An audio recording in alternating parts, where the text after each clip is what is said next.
So we're at Heath Ceramics in San Francisco. Hi Dick, I'm Aaron Burke. Nice to meet you. Nice to meet you. Well, Heath's been in business for 40, 50, 60 years almost, and really started out as a dinnerware production company and expanded into tile. And as we've grown, we've really needed to expand, and which is why we have this facility today. We were in Sausalito and just didn't have the space or the capacity to keep up with all the great Heath products that our customers wanted. I noticed a lot of expensive capital with these kilns. Yes. These aren't like the kiln in my home. What? I'm sure these are expensive. Then you have to have really skilled operators to operate these things. Yeah. Do you train those people? How does that work? Yes, actually, a lot of our workers come to us without necessarily any ceramic experience, but we do train anyone that applies. It seems like they're qualified. We're looking for good, dedicated workers that want to learn a good craft or a skill. Now, I understand we're standing next to the kilns, right? But I understand that's a unique process at Heath. Is that correct? That's true. Our process in the ceramic industry is considered pretty much a low temperature firing. We go up to about 2100 degrees. It sounds hot to you and I, but in ceramics that's actually very low. It's about an 8-hour firing, and we're able to change these kilns depending on the mix of tile that we have inside.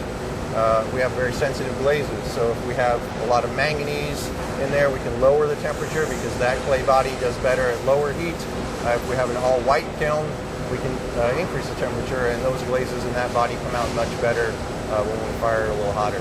We're in the, this is the design studio? This is the San Francisco Design Studio, yes. Part of the design process, once we move away from a completely manual process, we do need to get some tooling made.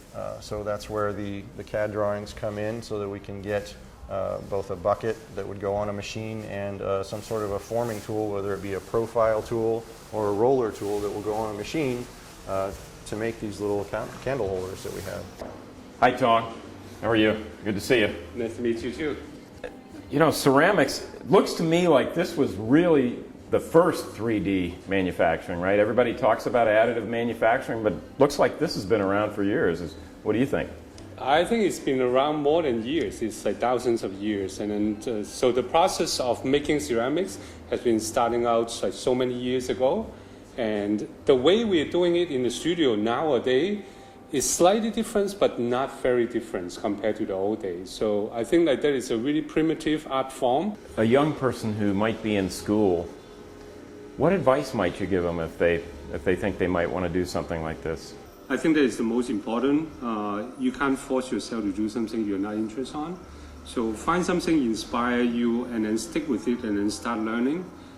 Skill set or craft is just one part of your profession. Your mindset is also need to be training at the same time. You cannot be just say, I'm going to sit in the studio, just keep throwing parts. You will go somewhere, but I don't think you'll go very far. So reading, understand what is outside, getting inspired from visually, politically, I think is extremely important. Because at the end of the day, this throwing process has been thousands of years. Everyone doing the same thing. What makes a person unique is not just a skill, it's also is how you interpret this skill to become unique and identifiable.